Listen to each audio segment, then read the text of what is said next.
Ross Dellinger had a really good slash maddening article over on Yahoo Sports today. I didn't see many other people talking about it. I don't know why. It is the biggest story in college football today, for my money. There are a couple of general rules that we have on this show. General rule number one, the wrong people have had their hands on the wheel of college football for quite a while. I don't think that's even debated by most of you. I think most of you agree with that. Whether you like certain things about the sport, holistically, no one's really had much control. No one that has business having control has had much control. Another general rule, none of them really care about you. The people making decisions really don't care about you. Which brings me to today's article. Ross Dellinger has been pumping these out. I think he's the best at covering the sport right now. And he does not work here. He works over at Yahoo Sports, but I think he's the best at covering the sport right now. And we got some good ones too, but Ross is doing a really good job. So before I even dive into the particulars, if you're watching on YouTube, you see the bottom of the screen. It says, does college football have an NFL problem? And that's part of what this is about, but really college football just got a college football problem too. So I want you to notice, as you guys go and read this for yourselves later, as I've pointed out several times, whether it's Dellinger or any of a number of other folks, it could be Marcelo, it could be Chris Hummer, it could be Matt Zenitz, anytime someone's breaking news on the structure of our sport, whether it's realignment or whether it's college football playoff expansion or whether it's this or that, we've noticed, at Pate State at least, we've noticed lately that there are two words that you rarely see featured in these articles. And that is the word fans, and that is the word players. For a sport that is allegedly built around one and for the other, fans and players are normally absolutely dead last in decision making because I really don't think the people making the decisions care a whole heck of a lot about either. They just have to tolerate them. You know, this would be a good sport if it weren't for the fans and players, according to a lot of these guys. So I want you to follow this logic. Let me explain to you what Ross Dellinger was talking about today. So Ross Dellinger, this story is up on Yahoo Sports right now. He was talking about how the college football playoffs got a little problem that everyone, I mean, a blind man could have seen coming, and that is they, because of their new structure, are going to have to run opposed to the NFL in the second round games. So the second round games are set for Saturday. I think one of them's Friday night, but three of them are Saturday, December 21st. One of them is 12 o'clock Eastern, one of them's 4 o'clock Eastern, and one of them's 8 o'clock Eastern. Now the problem is that 12 o'clock and that 4 o'clock game are going to run head to head with major NFL games. And this is like poison to these people. So they got a problem on their hands. But the problem didn't start here.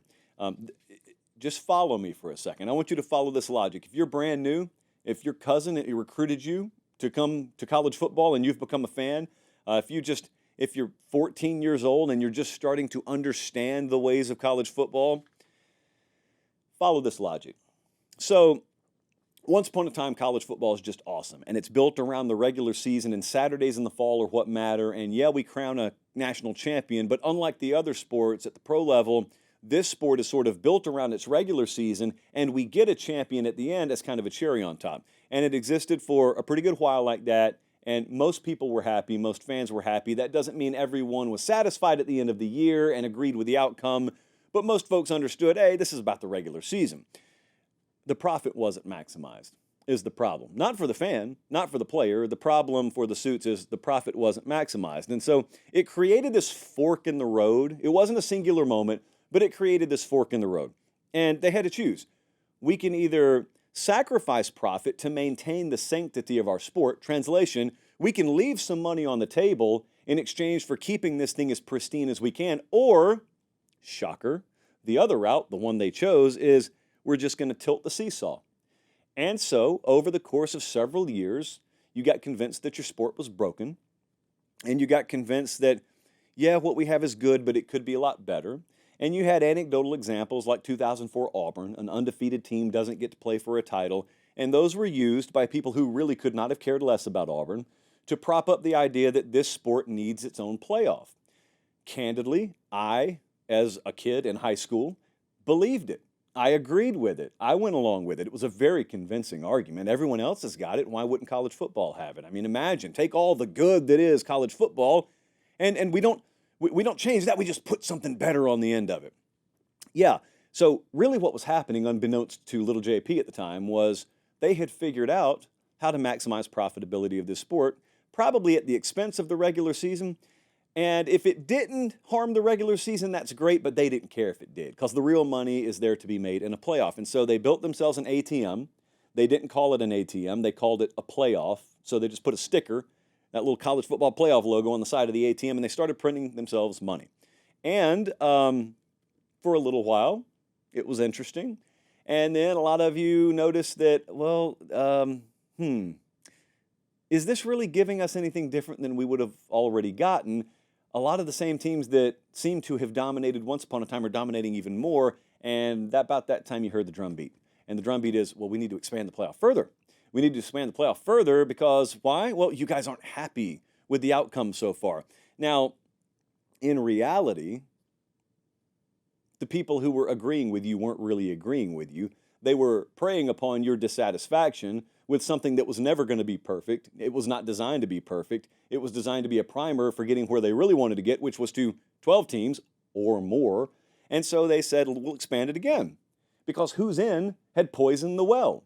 Who's In, remember that was the ESPN marketing campaign at the advent of the playoffs. See, it didn't just come with a 4-team structure. It came with a 4-team structure, and every ounce of oxygen in the room is going to be dedicated to that 4-game structure. And so you're watching Nevada versus Utah in week 2 of the regular season, and coming in and out of breaks, we got playoff promotion. We've got, well, if the playoffs started today, we've got, oh, here are the rankings right now. Here's who would be in. Yeah, it's week 2, man. And all of a sudden we had phrases like meaningless regular season game pop up. Because if you're not playing in games that feature ramifications for the playoff, what does your game really matter? And then we had meaningless bowl game. That wasn't said by kids or players. That was said by the adults in the room. Players listened. Players started to opt out. The meaning of bowls deteriorated. And then the same people who caused that problem were right there to tell you, I've got a solution to the problem. Let's create more of what caused the problem. Let's expand. Let's have a bigger playoff. And like clapping seals, enough people went along with it. And so now we've got the 12-team playoff. The second they hit go on the 12-team playoff, they knew their schedule and they knew the problem. Much like was the case in the original format, they created the problem on purpose so they could solve the problem. So we arrive at the here and now. We haven't even played a 12-team playoff yet, but already we're going to have games run opposed to the NFL, which is going to be a problem. And you're going to have a ratings disaster on your hand. Not yours. You're a fan. You shouldn't care about it. I shouldn't care about it. But, people a long way up off the street in Manhattan are going to care about it. And so here's what the solution's going to be. This brings me to Ross Dellinger's report today. It probably won't shock you to know that these people have found a solution to the problem that they caused. And you know what the solution is? Expand the playoff to 16 and start the regular season earlier than we already do. I'm going to pause for you to laugh, because you probably don't believe this, but I'm not joking. They're looking at week 0 right now. We're going to have a couple of games this weekend, and they're thinking to themselves, wait a minute. If we just started everybody's week 1, the 3rd week in August, then we could have ourselves a 16-team playoff that starts the week of Thanksgiving. Follow me here. No, you don't have rivalry week anymore under this format, the week of Thanksgiving. You've got conference championship games the week of Thanksgiving, so that they could then start their playoff in December and have the second week of December as their second round playoffs that don't oppose the NFL, thus saving the New Year's period for their semifinals. And you ask yourself, what does that do to the regular season? Well, I'll tell you what it does. Labor Day is no longer your kickoff weekend, which has been the case forever. That's kind of been a college football staple. Piss on that. We don't need that anymore. Thanksgiving week coinciding with rivalry week, nah. Just college football conference championship games, a few of them. Most of you won't even be playing. Your teams won't even be playing on conference championship weekend. Your regular season starts in the 3rd week of August, so you're going to take the regular season schedule, you're going to turn it on its ear again, and not a care will be given because the regular season doesn't matter to these people. The regular season almost gets in the way for these people. There's not a single backbone in the room. when it comes to decision making in college football. So you might listen to that, and if I were me listening to me say that, I'd say, well, hold on. What would you do different? I'll tell you what I'd do different. I'd run my race and couldn't care less about what the NFL is doing. But Josh, that'll kill your ratings. No, it won't kill my ratings. Less people will watch some of the games in the short term and maybe the long term. But I have a little different vision on this sport than some others, because these folks largely envision themselves as professional executives, professional commissioners. They fancy themselves the same way that they look at in the pro ranks. They just happen to be in the college ranks, so they want to model everything after the pro ranks. And I've never thought that way. I think this is the best sport in the world. It's going to run second to the NFL. It'll always run second to the NFL. Notice I didn't say third or fourth or fifth. It's not behind any other sport in this country. College football is more popular than any other sport in this country, sans the NFL. It'll always be that way. But I'll tell you what the big fear is that's only partly realized. The big fear is, well, if we run opposed to NFL games, our ratings will be lesser than. That's true. Here's what's never realized. The NFL hopes you stay not realizing this. It's not realized that NFL advertising is sold against an expected figure. And NFL advertising is very complex, but in a very general sense, when you've got Raiders Chiefs running third week of December, there is an expected number that game's going to do.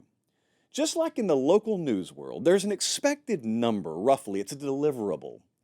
We do it with our partners at Academy and Quick Trip and FanDuel. We have deliverables, roughly, that we tell them we're going to deliver in exchange for the dollars that they hand over in ad partnership. Well, here's what happens. What happens is if something cuts into our number and we don't match our deliverable, what we either do is lose that partner in the future, or we have to comp them. We have to return part of the dollar figure they gave us because we didn't meet our deliverable. In this world and in this context, what happens is, yeah, the college football playoff game rating goes down a little bit, but it doesn't evaporate. What actually happens is there's a little chunk taken out of that NFL game as well. Not as many people watch that NFL game as well, because I know this may be a shock to the folks on Park Avenue, but there are some folks out there who would watch Georgia versus Oregon round 2 over Chiefs Raiders regular season. A lot more folks would watch Chief Raiders. I don't doubt that. Not as many if they know there's an alternative and it's a college football playoff game on. So in the short term, a one-off, that wouldn't really matter, and the NFL would flex on you. And, of course, everyone in the college football world would crater because their spines are made of the same things the accordion's made of. But if there were someone who looked at it and said, that sucks, man, our number was lesser than, but we move on, it would be the worst nightmare of the NFL. The audacity, by the way, of the NFL continues to amaze me. Continues to amaze me, and they can get away with it. And so, they run their race, and they don't worry about it. But just think about the attitude of the NFL. It's king. It is the biggest content-creating machine in the world. It is by 10 miles the most popular sport in the world. And it has at its disposal, free of charge, a marketing and developmental branch called college football that it doesn't even have to subsidize. College football is self-sustaining, and it markets their players before they even get there, to the point where when you draft guys, when guys are taken on the first night of the NFL draft and they walk across that stage, 32 out of 32, you already know those players.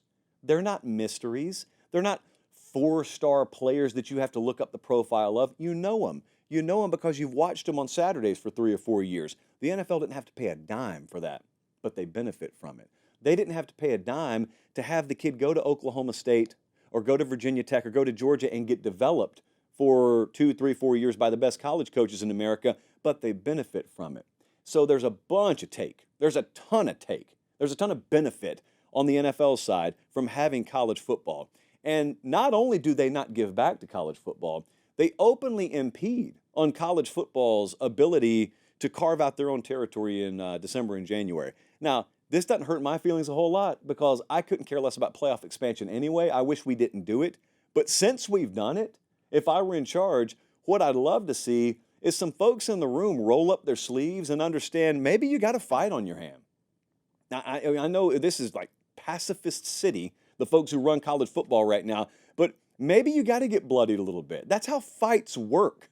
But if you're ever going to kind of carve out your corner of this thing and you guys plan on expanding, you guys actually plan on living in this expanded playoff world, you're not going to do it by continuing to cower to the NFL, or else they'll turn you into a spring league before too much longer. Because here's the other elephant in the room that everyone knows. The NFL's also going to expand their regular season. They're going to go to 18 games.